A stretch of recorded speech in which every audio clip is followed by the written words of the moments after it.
जो हमारे सेल्स हैं उनको इलास्टिक सपोर्ट प्रोवाइड करने का काम हमारे बेसमेंट मेम्ब्रेन का है। और ध्यान में रखना है कि जो एपिथेलियल टिश्यू है उस ही में आपको बेसमेंट मेम्ब्रेन मिलेगा और कहीं आपको नहीं मिलेगा बेसमेंट मेम्ब्रेन। ठीक है, अब उसके बारे में बेसिकली हम एपिथेलियल टिश्यू स्टार्ट करेंगे। Hello everyone, welcome back to AR's YouTube channel. I am Anjali.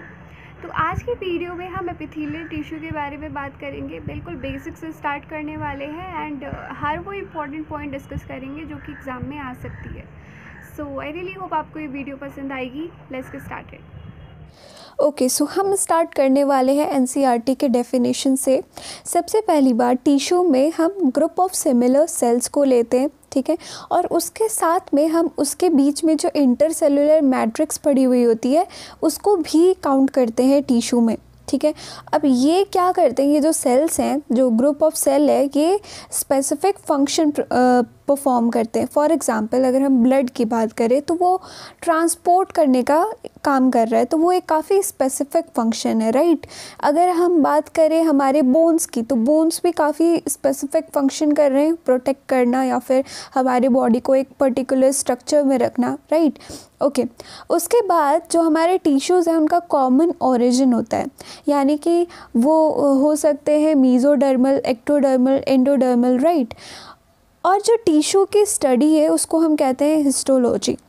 अगर हम एनिमल टिश्यू के टाइप्स देखें तो बेसिक्स देख लो ताकि आपको आगे आसानी हो। सबसे पहला टाइप है epithelial tissue, then connective tissue, muscular tissue and nervous tissue. ठीक है, जो हमारा एपिथेलियल टिश्यू है वो एक्टोडर्मल होता है, मीज़ोडर्मल होता है, एंडोडर्मल होता है। ठीक है, कनेक्टिव टिश्यू मीज़ोडर्मल ओरिजिन होती है, मस्कुलर टिश्यू की भी मीज़ोडर्मल है और नर्वस टिश्यू की एक्टोडर्मल ओरिजिन है। तो अगर आप ऐसे ट्री डायग्राम बना के लिखोगे ना तो आपको इजीली याद हो जाएगा। अब अगर आपसे क्वेश्चन में पूछा जाए कि ब्लड का ओरिजिन बताओ, मीज़ोडर्मल है या फिर एक्टोडर्मल है, तो आप क्या बोलोगे? क्योंकि ब्लड कनेक्टिव टिश्यू में आता है तो मीज़ोडर्मल बोलोगे। अब इन कौन से टाइप में क्या क्या चीज़ें आती हैं वही हमें आज पढ़ना है, राइट।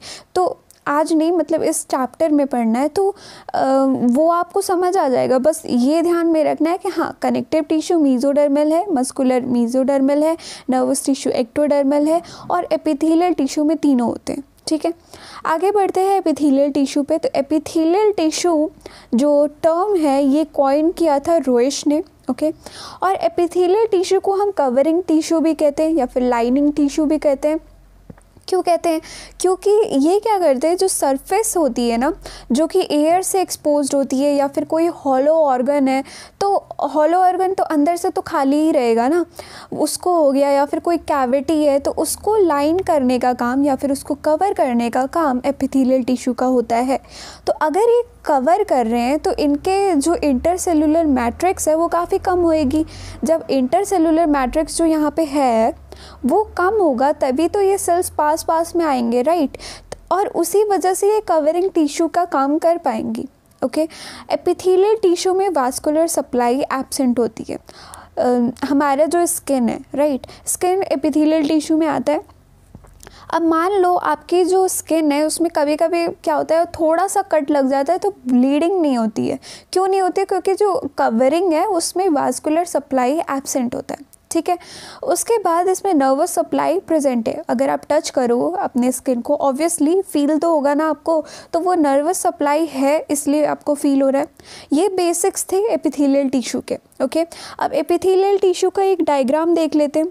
सबसे पहले एक लाइन बनाओगे आप, ओके, और उसके ऊपर आप सेल्स बनाओगे। तो ये जो हमने लाइन बनाई है ये है बेसमेंट मेम्ब्रेन, ओके। और ये जो सेल्स हमने बनाए हैं इनके बीच में आपको यहाँ पे रेड कलर का ये दिख रहा होगा, राइट। ये सेल जंक्शंस हैं, ओके। इनको हम कहते हैं हेमीडेस्मोसोम्स। ये आपको एपिथेलियल टिश्यू में ही मिलेगा। हेमीडेस्मोसोम्स का काम ये है कि ये सेल्स को और जो ये बेसमेंट मेम्ब्रेन है उन दोनों को अटैच करके रखने का काम करती हैं, ओके। जो हमारी बेसमेंट मेम्ब्रेन है ये ए सेलुलर लेयर होती है, यानी कि ये सेल की बनी हुई नहीं होती है। तो अगर ये सेल की बनी हुई नहीं होती है तो किस चीज़ से बनी होती है? ये बनी होती है म्यूकोपॉलीसैकेराइड, ग्लाइकोप्रोटीन एंड कोलाजन से। इम्पॉर्टेंट, ठीक है। जो हमारा बेसमेंट मेम्ब्रेन है, ठीक है, इसका काम क्या है? ये इलास्टिक सपोर्ट प्रोवाइड करते हैं। जो हमारे सेल्स हैं उनको इलास्टिक सपोर्ट प्रोवाइड करने का काम हमारे बेसमेंट मेम्ब्रेन का है।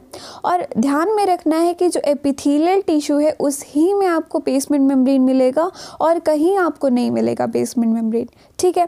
अब एपिथेलियल टिश्यू के मेनली 2 टाइप्स हैं, एक है सिंपल एंड दूसरा है कंपाउंड, ठीक है। सिंपल और कंपाउंड में डिफरेंस ये होता है कि जो हमारा सिंपल एपिथेलियल टिश्यू है उसमें सारे सेल्स जो हैं वो बेसमेंट मेम्ब्रेन को टच कर रहे हैं, ठीक है। एक ही लाइन आपको दिख रही है और सारे टच कर रहे हैं बेसमेंट मेम्ब्रेन को।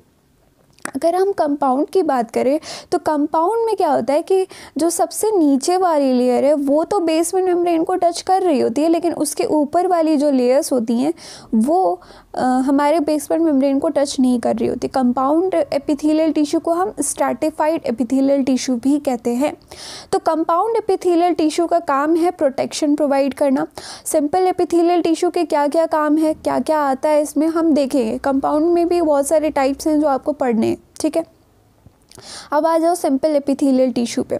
तो सिंपल एपिथेलियल टिश्यू में कौन कौन से टाइप्स आते हैं? सबसे पहले आएगा स्क्वामस, देन क्यूबॉइडल, उसके बाद कॉलमनार, उसके बाद हमारा सीलिएटेड, उसके बाद स्यूडो स्ट्रैटिफाइड और उसके बाद आएगा ग्लैंडुलर। तो इन सारे एपिथेलियल टिश्यू के बारे में हमें पढ़ना है, ओके। स्क्वामस एपिथेलियल में आ जाते हैं, डायग्राम देख लो। सबसे पहले आप बनाओगे बेसमेंट मेम्ब्रेन और उसके ऊपर आप ऐसे फ्लैटेंड सेल्स बना दोगे, ठीक है। ये साइड व्यू है, साइड से हम देखेंगे तो कुछ इस तरीके से दिखेगा। अब आपको समझ आ गया है कि ये जो नीचे लाइन बनाई जा रही है ये क्या है? एक बेसमेंट मेम्ब्रेन है जो कि ए सेलुलर लेयर होती है और वो आपको सिर्फ और सिर्फ एपिथेलियल टिश्यूज़ में मिलेगी, राइट।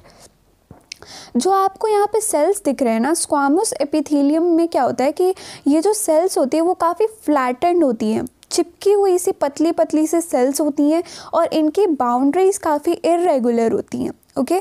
अब अगर आप ऊपर से देखते हो, टॉप व्यू अगर आप देखोगे तो आपको कुछ इस तरीके से दिखेंगे स्क्वामस एपिथेलियम, ठीक है। तो ये क्योंकि ये टाइल्स की तरह दिख रहे हैं, राइट, और ये पॉलीगोनल दिख रहे हैं, टाइल्स की तरह दिख रहे हैं, तो इसको हम कहते हैं पेवमेंट एपिथेलियम, ओके। ये ध्यान में रखना है। अब आ जाओ फंक्शन पे। तो क्योंकि ये काफ़ी पतले पतले से सेल्स होते हैं तो इनका काम होता है diffusion boundaries banana. What is diffusion boundary? मतलब ये हुआ कि जैसे हमारे ब्लड में क्या है, ग्लूकोज है, राइट। तो अब उसको ट्रांसपोर्ट करने का काम, ट्रांसपोर्ट नहीं बोलेंगे, डिफ्यूज़ करने का काम, सेल के अंदर ले आने का काम, सेल से कार्बन डाइऑक्साइड को वापस से बाहर ले आने का काम, वो सारे काम हमारे फंक्शन आ जाते हैं डिफ्यूजन बाउंड्री बनाने के। लोकेशन देख लेते हैं एक बार तो आपको ज़्यादा अच्छे से समझ आएगा। जो हमारे ब्लड वेसल्स हैं, अब ये क्या दिखाया है? ये कैपिलरी दिखाई जा रही है, ठीक है। आप देख पा रहे हो कि कैपिलरी में सिर्फ और सिर्फ एक ही लेयर है और ये जो सेल वॉल है कैपिलरी की, ये बनी हुई होती है स्क्वामस एपिथेलियम से। इसी वजह से आप देख पाते हो कि जब भी कहीं गैसेस एक्सचेंज हो रहा होता है, राइट, वहाँ पे आपको स्क्वामस कह रही हूँ, कैपिलरीज ही मिलेंगी। अब ऐसा नहीं है कि सिर्फ कैपिलरीज में आपको स्क्वामस एपिथेलियम मिलेगा। जो हमारे आर्टरीज़ है, आर्टरीज़ की सबसे अंदर वाली जो लेयर होती है वो भी स्क्वामस एपिथेलियम की बनी हुई होती है, ठीक है। वीन्स में भी यही होता है, वीन्स में भी जो सबसे अंदर वाली लेयर होगी वो स्क्वामस एपिथेलियम की बनी हुई होगी, ठीक है। अगर हम हमारे कार्डियोवास्कुलर सिस्टम की बात करें तो कार्डियोवास्कुलर सिस्टम पूरा का पूरा अंदर से स्क्वामस एपिथेलियम से लाइंड होता है, ठीक है। अब अल्वियोलाई, जो हमारा अल्वियोलाई है जो कि लंग्स में होता है, ये इनमें क्या होता है, यहाँ पे ऑक्सीजन होएगी, राइट। तो ऑक्सीजन को कैपिलरीज में ले आने का काम और जो यहाँ पे कार्बन डाइऑक्साइड रहेगा, कार्बन डाइऑक्साइड को वापस से अल्वियोलाई में पास करना, ये क्या है? डिफ्यूजन है, राइट। तो अल्वियोलाई भी एक ही लेयर से बनी हुई होती है और ये स्क्वामस एपिथेलियम होता है, ठीक है। आप देख पा रहे हो कि ये इसका बेसमेंट मेम्ब्रेन है और ये जो कैपिलरी है, कैपिलरी का भी यहाँ पे बेसमेंट मेम्ब्रेन है, राइट, ठीक है। बेसमेंट मेम्ब्रेन तो ए सेलुलर हो गया, राइट। तो हम कहते हैं कि जब भी गैसेस एक्सचेंज होती है तो उसको 3 लेयर क्रॉस करनी होती है। एक ये वाली लेयर हो गई और एक ये बेसमेंट मेम्ब्रेन हो गई और ये अंदर जो लेयर है कैपिलरी की वो हो गई, ठीक है। तो अल्वियोलाई में भी आपको क्या मिलता है, स्क्वामस एपिथेलियम मिलता है।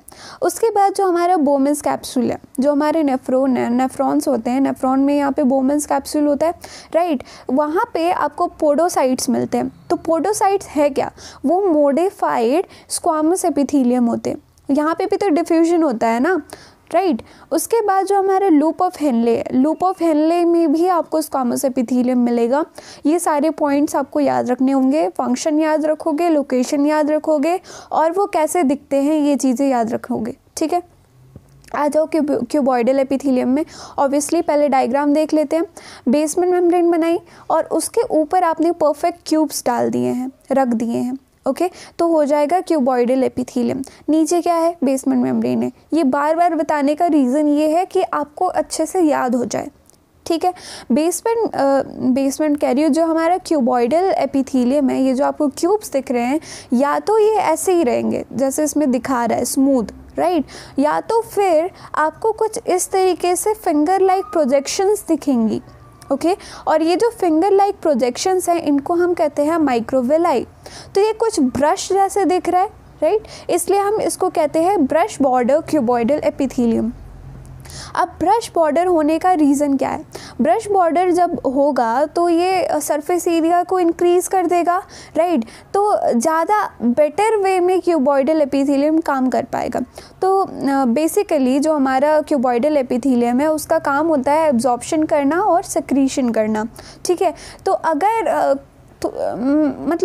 अगर थोड़ी थोड़ी ही अगर एब्जॉर्प्शन या सिक्रीशन करनी है तो हम क्यूबॉइडल जो स्मूथ वाला है वो डाल देंगे, और अगर काफ़ी ज़्यादा करनी है तो हम ब्रश बॉर्डर वाला लिखेंगे, ठीक है, समझ आया। अब आ जाओ लोकेशन पे। तो हमारा जो पीसीटी है, पीसीटी यानी कि प्रॉक्सिमल कॉन्वोल्यूटेड ट्यूब्यूल, तो ये जो पीसीटी है, पीसीटी में आपको ब्रश बॉर्डर क्यूबॉइडल एपिथेलियम मिलेगा। क्यों, क्योंकि पीसीटी में 70 to 80% रीअब्जॉर्प्शन होती है, तो काफ़ी ज़्यादा हो रही है, राइट, इसलिए हम पीसीटी में ब्रश बॉर्डर डालेंगे। डीसीटी में उतनी नहीं होती है, तो डीसीटी में क्यूबॉइडल ही रहेगा, ठीक है। जो हमारे डक्ट्स ऑफ ग्लैंड होते हैं, जो हमारा एक्सोक्राइन ग्लैंड होता है, तो एक्सोक्राइन ग्लैंड में ये वाला एरिया जो है ये तो सिक्रीट कर रहा है, लेकिन ये जो आपको यहाँ पे ऐसे क्या बोलेंगे यार, ये ट्यूब जैसा स्ट्रक्चर दिख रहा है, यहाँ पे कुछ सिक्रेट नहीं होता है, राइट। तो ये सिर्फ एक रास्ता की तरह काम कर रहा है, रास्ता बना रहा है इस यहाँ पे जो सिक्रीशन है उसको बाहर ले आने के लिए या फिर सरफेस पे ले आने के लिए। तो इस एरिया को हम कहते हैं डक्ट। तो डक्ट ऑफ ग्लैंड भी बनी हुई होती है क्यूबॉइडल एपिथेलियम से। अब ओवरीज जो है हमारी, या फिर जो हमारे सेमिनिफेरस ट्यूब्यूल होता है टेस्टिस में, मेल्स में, वो क्यूबॉइडल एपिथेलियम से बना होता है, और इसलिए हम इसको जर्मिनल एपिथेलियम भी कहते हैं, ठीक है। आ जाओ कॉलमनर एपिथेलियम में। तो कॉलमनर एपिथेलियम में क्या होता है कि बेसमेंट मेम्ब्रेन के ऊपर परफेक्ट कॉलम लाइक सेल्स होते हैं, टॉल एंड स्लेंडर सेल्स हैं ये, राइट। अब नीचे क्या है, ये बेसमेंट मेम्ब्रेन है, और ऊपर क्या है, टॉल एंड स्लेंडर सेल्स हैं, ठीक है। आपको ये दिख रहा होगा कि इनमें जो न्यूक्लियस है ये बेस पे लोकेटेड है, ओके, ये सिर्फ कॉलमनर एपिथेलियम में आपको मिलेगा, ठीक है। और उसके बाद जैसे हमारा क्यूबॉइडल एपिथेलियम था तो उसमें भी दो तरह के होते थे, वैसे ही इसमें भी दो तरह के होते हैं। ये फिंगर लाइक प्रोजेक्शंस होती हैं और इनको हम माइक्रोविलाई कहते हैं। ऐसे अगर सेल्स आपको मिल रहे हैं तो हम बोलेंगे brush border columnar epithelium. Done.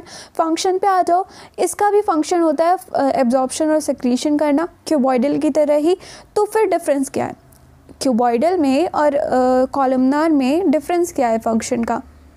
Difference ये है कि कॉलमनार एपिथेलियम जो सिक्रीशन और एब्जॉर्प्शन करता है उसका पावर काफ़ी ज़्यादा होता है क्यूबॉइडल एपिथेलियम के मुकाबले में, ठीक है। तो आपका जो डाइजेस्टिव सिस्टम है वहाँ पे कॉलमनार एपिथेलियम मिलेगा क्योंकि वहाँ पे काफ़ी ज़्यादा सिक्रीशन और एब्जॉर्प्शन करनी होती है, राइट।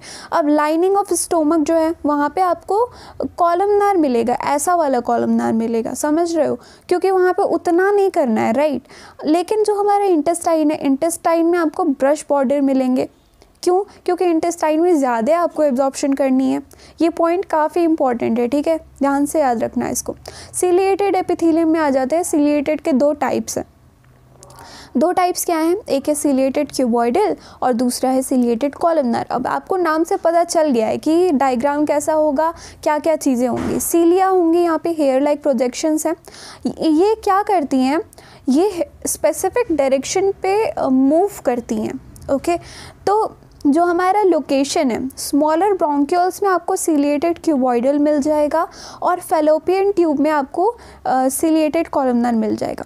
अब हो क्या रहा है कि जो हमारा फैलोपियन ट्यूब है, राइट, फैलोपियन ट्यूब में क्या होता है, जो हमारा एग होता है, एग को फैलोपियन ट्यूब के थ्रू मूव करना होता है, राइट। तो मूव कैसे होगा, सीलिया के थ्रू होगा, क्योंकि सीलिया स्पेसिफिक डायरेक्शंस में मूव करते हैं। अगर हम हमारे ब्रोंक्यूल्स की बात करें तो ब्रोंक्यूल्स में भी म्यूकस को मूव करना है, राइट, तो वहाँ पे सिलिएटेड क्यूबॉइडल एपिथेलियम हम डाल देंगे। ठीक है, फंक्शन हमको समझ आ गया कि मूव करना पार्टिकल को या फिर म्यूकस को इन स्पेसिफिक डायरेक्शन।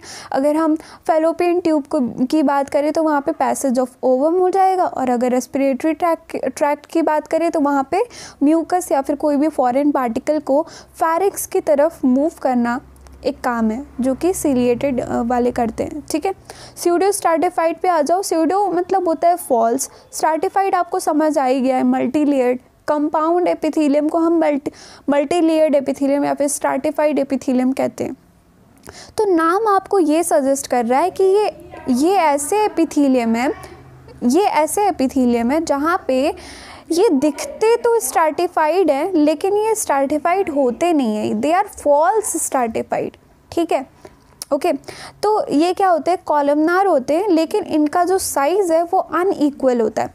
अनइक्वल मतलब क्या हुआ कि कुछ लॉन्ग होंगे और कुछ शॉर्ट होंगे। ठीक है, अब देखो ये डायग्राम में आपको दिखाया जा रहा है। अब ऐसे देखने से तो लग रहा है कि ये कंपाउंड एपिथेलियम है, लेकिन ये कंपाउंड एपिथेलियम है नहीं, राइट, क्योंकि ये कॉलमनार एपिथेलियम है जिनमें लॉन्ग सेल्स हैं और शॉर्ट सेल्स हैं।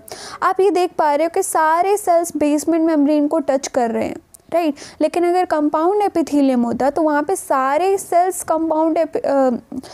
बेसमेंट मेम्ब्रेन को टच नहीं करते, राइट। ओके, टाइप्स पे आ जाते हैं। टाइप्स दो हैं, pseudo stratified non ciliated columnar and pseudo stratified ciliated columnar, right. तो समझ आई है आपको, राइट, कि अगर सीलिया नहीं है तो नॉन सिलिएटेड कहेंगे, और अगर सीलिया है तो हम कहेंगे सिलिएटेड कॉलमनार। एग्जाम्पल्स याद कर लो, लोकेशन याद कर लो। Non ciliated urethra of human male में मिलता है, और जो हमारा सिलिएटेड है वो ट्रैकिया में मिलता है। ठीक है, ग्लैंडुलर एपिथेलियम बहुत इजी है। क्या होता है, ये मॉडिफाइड क्यूबॉइडल और कॉलमनार सेल्स होते हैं। ठीक है, ये सिक्रीशन करती हैं। दो टाइप्स हैं अगर हम सेल्स के बेसिस पे देखें, एक है यूनिसेलुलर और दूसरे हैं मल्टीसेलुलर। यूनिसेलुलर में आ जाएगा गोबलेट सेल्स, ओके। मल्टीसेलुलर जितने भी आप सेल्स देख रहे हो ना, सेल्स कह रही हो, जितने भी आप ग्लैंड्स पढ़ते हो सारे मल्टीसेलुलर होते हैं। सिर्फ एक ही है जो कि यूनिसेलुलर होता है, वो है हमारा गोबलेट सेल्स, ओके। टाइप्स पे आ जाओ, एक है एक्सोक्राइन और दूसरे हैं एंडोक्राइन। तो एक्सोक्राइन में डक्ट प्रेजेंट होती है, एंडोक्राइन में डक्ट प्रेजेंट नहीं होती है, राइट। ये बेसिक सा डिफरेंस है हमारे एक्सोक्राइन और एंडोक्राइन में। इस पे आपको पूरा एक चैप्टर ही पढ़ना है, तो उसमें टेंशन लेने वाली बात है ही नहीं। कंपाउंड एपिथेलियम पे आ जाते हैं। कंपाउंड एपिथेलियम अभी थोड़ी देर पहले ही देखा था कि जो सबसे नीचे वाली लेयर है वो बेसमेंट मेम्ब्रेन को टच कर रही है, और बाकी ऊपर वाली लेयर्स जो हैं वो बेसमेंट मेम्ब्रेन को टच नहीं कर रही हैं। ये मल्टी लेयर्ड होते हैं, काफ़ी सारी लेयर्स आपको इसमें मिलेंगी, राइट। ये क्यों होते हैं, प्रोटेक्शन के लिए होते हैं, पहले भी देख लिया था। तो देखो, स्किन पे आपको प्रोटेक्शन की ज़रूरत है। ऐसा जगह जहाँ पे काफ़ी ज़्यादा प्रोटेक्शन की ज़रूरत हो, जो कि सरफेस जो है उसका वो एयर के कांटेक्ट में हो, वहाँ पे आपको कंपाउंड एपिथेलियम मिलेगा। या फिर ऐसी जगह जहाँ पे फ्रिक्शन ज़्यादा हो रहा हो, वहाँ पे आपको कंपाउंड एपिथेलियम मिलेगा। तो स्किन में मिलेगा। फेरिंग्स में क्यों, क्योंकि यार खाना खाते हो तो फिर ऑब्वियसली वहाँ पे ज़रूरत है। वेजाइना में भी मिलेगा, और बकल कैविटी में भी मिलेगा, क्योंकि वहाँ पे खाना खाते हो तो कहीं आपको चोट ना लगे, तो इसलिए आपको बकल कैविटी में कंपाउंड एपिथेलियम मिलता है। अब इसके दो टाइप्स हैं, स्ट्रैटिफाइड और ट्रांजिशनल। स्ट्रैटिफाइड में भी देखो स्ट्रैटिफाइड स्क्वामस है और स्ट्रैटिफाइड क्यूबॉइडल है। तो डिफरेंस क्या है? मान लो कि ये एक कंपाउंड एपिथेलियम है, ओके। तो सबसे ऊपर वाली लेयर जो होगी अगर वो स्क्वामस होगी तो हम उसको बोलेंगे स्ट्रैटिफाइड स्क्वामस या फिर कंपाउंड स्क्वामस, और अगर सबसे ऊपर वाली लेयर क्यूबॉइडल होगी तो उसको कहेंगे स्ट्रैटिफाइड क्यूबॉइडल या फिर कंपाउंड क्यूबॉइडल, ठीक है। और जो हमारा स्ट्रैटिफाइड क्यूबॉइडल है ये एनसीईआरटी में लिखा हुआ है, तो बिल्कुल अच्छे से याद रखना कि डक्ट ऑफ सैलिवरी ग्लैंड और डक्ट ऑफ पैनक्रियाज में आपको स्ट्रैटिफाइड क्यूबॉइडल एपिथेलियम मिलता है, ठीक है। स्ट्रैटिफाइड स्क्वामस एपिथेलियम के 2 टाइप्स हैं, केराटिनाइज्ड और नॉन केराटिनाइज्ड। ये काफ़ी इंपॉर्टेंट है, बिल्कुल अच्छे से याद रखना इसको। अगर देखो स्क्वामस तो आपको समझ आ गया, राइट। स्ट्रैटिफाइड स्क्वामस आप तब कहोगे जब टॉप लेयर स्क्वामस होगी। अगर उस टॉप लेयर में केराटिन भरा हुआ होगा तो वो डेड हो जाती है और इसीलिए हम उसको कहते हैं केराटिनाइज्ड, ठीक है। और अगर केराटिन नहीं भरा हुआ है तो उसको हम कह देते हैं नॉन केराटिनाइज्ड, ठीक है। केराटिनाइज्ड आपको कहाँ मिलेगा? स्किन में मिलेगा, ठीक है। और जो हमारे नॉन केराटिनाइज्ड है वो मिल जाएगा buccal cavity, pharynx, vagina. Transitional epithelium बहुत ईजी है। ट्रांजिशनल एपिथेलियम में होता ये है कि अगर टॉप लेयर क्यूबॉइडल होती है जब स्ट्रेच नहीं होती है, और जब वो स्ट्रेच हो जाती है तो वो स्क्वामस हो जाती है। तो आप देख पा रहे हो कि ट्रांजिशनल एपिथेलियम नाम इसीलिए दिया गया है क्योंकि इनका जो शेप है वो चेंज हो रहा है, राइट। अब ये कहाँ मिलेगा? यूरिनरी ब्लैडर में बहुत ज़्यादा इंपॉर्टेंस है क्योंकि वहाँ पे स्ट्रेच करने की ज़रूरत होती है, राइट। ओके, कनेक्टिव टिश्यू हम बाद में करेंगे, अभी के लिए इतना काफ़ी है। So that's it for today. अगर वीडियो अच्छी लगी तो make sure you like the video and subscribe to AR Square YouTube channel. Thank you so much for watching.